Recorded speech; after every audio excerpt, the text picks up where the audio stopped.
আমরা কোনো যুদ্ধের কথা শুনলে মনে করি যুদ্ধ যেমন দুটি দেশ জড়িয়ে পড়ে তেমনই।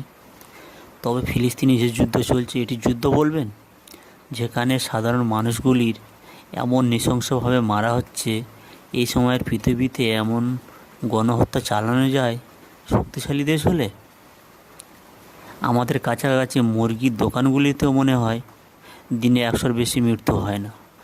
ফিলিস্তিনে এমন একটা দিনেও যায় না মৃত মানুষের দেহ পড়ে থাকতে ছাড়া। আর দিনে 100 থেকে 500 মানুষের জীবন তো ওরা কেড়ে নিচ্ছেই। শুধু কি তাই, জীবিত মানুষগুলিকে ওরা যন্ত্রণা দিয়ে বাঁচিয়ে রাখছে। সামান্য পরিমাণ খাবার ওরা ঢুকতে দেয়। উদাহরণস্বরূপ 10 জন মানুষের খাবার যদি 100 মানুষকে দেওয়া হয়, আবার 3 দিন বাদে বাদে, তাহলে তারা কিভাবে জীবন বাঁচাবে? আর এই সামান্য পরিমাণ খাবারও সবার কাছে পৌঁছাচ্ছে না। যেমন যেসব বাচ্চার বাবা মা মারা গেছে, যারা ইসরায়েলের আক্রমণে প্রতিবন্ধী হয়েছে, এইভাবে অনাহারে প্রচুর মানুষ মারা যাচ্ছে। এত অত্যাচারের পরেও খাবারের লাইনে দাঁড়িয়ে থাকা মানুষগুলির উপর নির্মম অত্যাচার করে মারছে। এর জন্য দায়ী কি শুধু ইসরায়েল? মোটেই নয়। আমেরিকার মদদ না দিলে এ যুদ্ধ অনেক আগে থেমে যেত। ইসরায়েলের বেশিরভাগ অস্ত্র তারাই দেয়।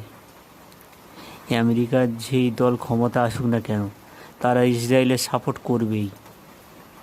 মিডিয়া অনেক কারণই দেখায়, তার মধ্যে কিছু মিডিয়াতে এসেছে আমেরিকার বড় বড় পদে বেশিরভাগ ইহুদি, আর সমস্ত দলে তাদের প্রভাব।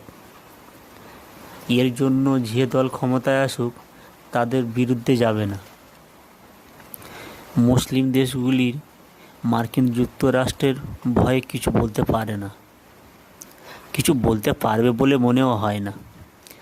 ইরান, রাশিয়া, চীনের সাথে সম্পর্ক ভালো হওয়ার কারণে এখনও একটা দেশ হিসাবে ইরান কিছুটা হলেও আমেরিকা ইসরায়েলকে চোখ রাঙায়। ইরানের পাশে চীন, রাশিয়া না দাঁড়ালে এতদিনে তাদের অবস্থা সিরিয়া, লিবিয়া বা ইরাকের মতো হয়ে যেত। তুরস্ক ইউরোপীয় ইউনিয়নে, যেহেতু তাদের বিরুদ্ধে তুরস্ক যাবে না। এছাড়া যে কটি মুসলিম দেশ মধ্যপ্রাচ্যে, তাদের মধ্যে আমেরিকার সেনাঘাঁটি তাদেরকে ঘিরে রেখেছে। কৌশলে তাদের নিজেদের দেশে আমেরিকা সেনাঘাঁটি বানিয়ে রেখেছে বিভিন্ন চুক্তির মাধ্যমে। ইসলামিক দেশগুলি নিয়ে যে